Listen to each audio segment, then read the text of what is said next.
Edo semakin menyukai kelinci. Selain bulunya lebat, gerakannya juga lincah. Sayur kesukaan Edo juga sama dengan makanan kelinci, yaitu wortel.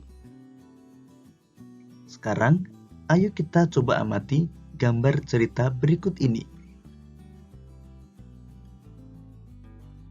Pak Rudi mengajak Edo ke kandang kelinci miliknya. Kandangnya sangat luas, kelincinya banyak sekali.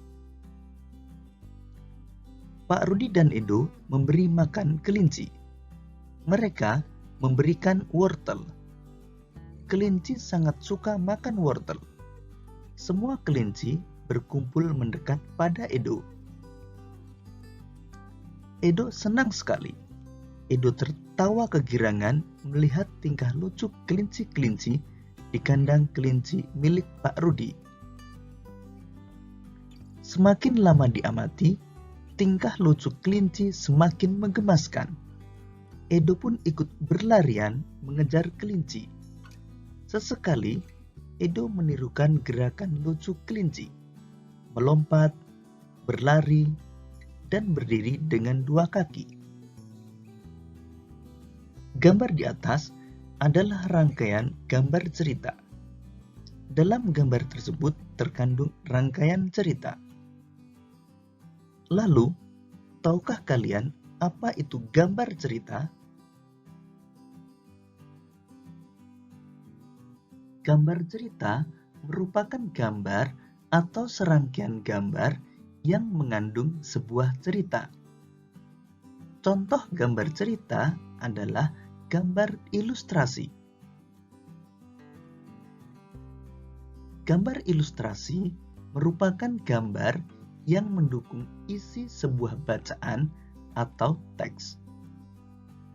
Gambar ilustrasi dibedakan menjadi dua macam, yaitu gambar yang berupa foto dan gambar tangan.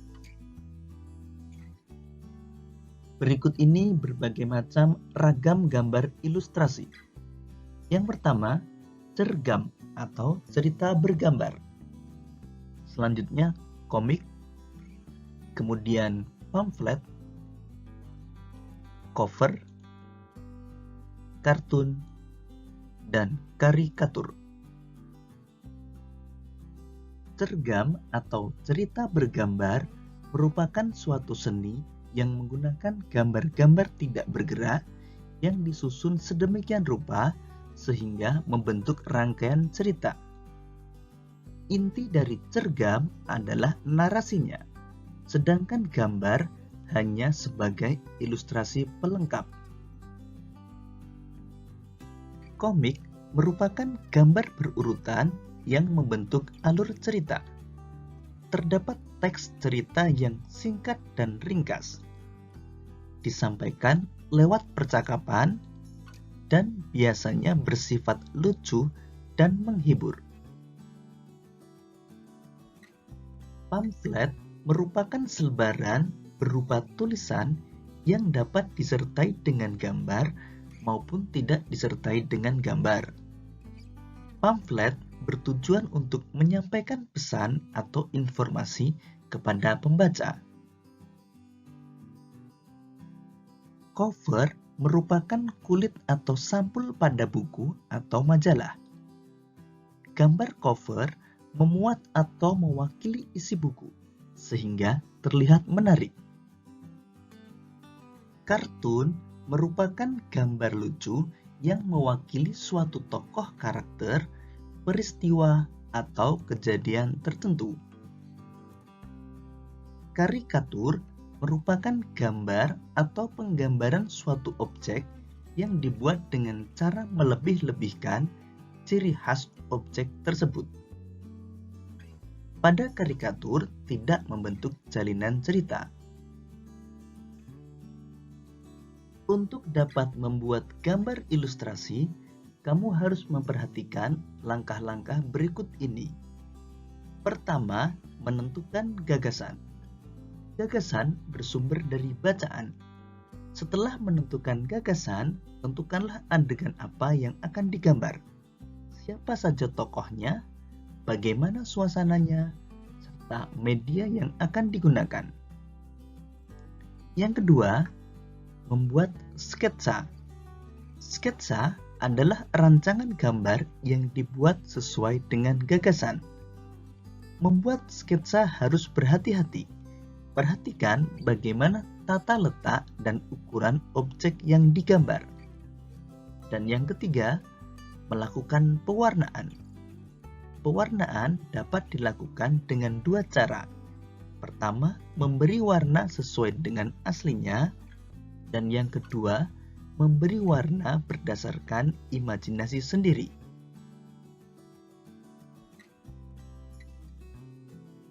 Media gambar yang dapat kamu gunakan terdiri dari dua macam, yaitu media alas gambar dan media pewarna. Media alas gambar yang dapat kamu gunakan berupa kanvas, kain, kertas, kaca, maupun komputer. Sedangkan media pewarna dapat berupa pensil warna maupun cat air. Setelah mengetahui langkah-langkah membuat gambar ilustrasi dan media gambar yang digunakan, kamu mulai dapat membuat karya gambar ilustrasi. Namun kita lanjutkan dahulu pembelajaran kita. Kita akan mengenal organ gerak hewan beserta fungsinya. Pertama, kelinci. Organ gerak kelinci adalah kaki. Fungsi utama kaki pada kelinci adalah untuk bergerak. Kelinci bergerak dengan cara melompat menggunakan kaki. Kaki belakang kelinci lebih kuat dan panjang daripada kaki depannya.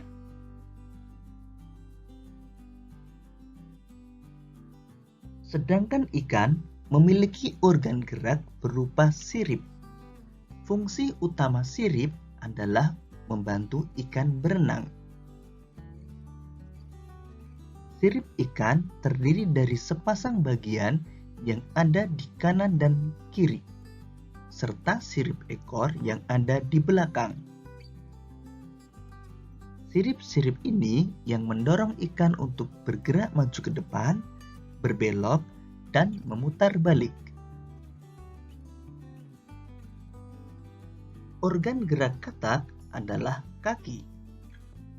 Kaki katak memiliki selaput di antara jari-jarinya yang berfungsi untuk membantu katak dalam berenang. Otot kaki belakang pada katak sangat kuat, sehingga katak dapat melakukan gerakan melompat dengan jarak yang jauh dan cepat. Organ gerak burung adalah sayap dan kaki. Pada burung yang tidak dapat terbang, misalnya burung unta, maka kaki burung ini sangat kuat karena digunakan sebagai alat gerak utama. Namun pada burung yang dapat terbang, maka alat gerak utama berupa sayap. Burung bergerak dengan cara mengepakkan sayapnya sehingga dapat terbang di udara. Pada burung yang dapat terbang, kaki berfungsi untuk bertengger dan mencengkram makanan. Organ gerak ular adalah otot perut dan rangka tubuh. Ular bergerak menggunakan tulang belakang dan tulang rusuk yang dibalut dengan otot-otot yang lentur dan kuat. Dengan bentuk tubuh dan banyaknya ruas-ruas tulang belakang, menyebabkan ular bergerak dengan cara meliuk-liukkan badannya ke kanan dan ke kiri dengan cepat, atau disebut juga dengan melata. Kadal merupakan salah satu jenis reptil yang juga dikenal dengan hewan merayap. Kadal merupakan reptil yang bergerak dengan menggunakan 4 kaki. Fungsi kaki pada kadal yaitu membantu kadal berjalan di daratan maupun berenang di permukaan air. Kaki kadal juga dapat digunakan untuk memanjat. Kambing bergerak dengan menggunakan 4 kaki. Kaki pada kambing digunakan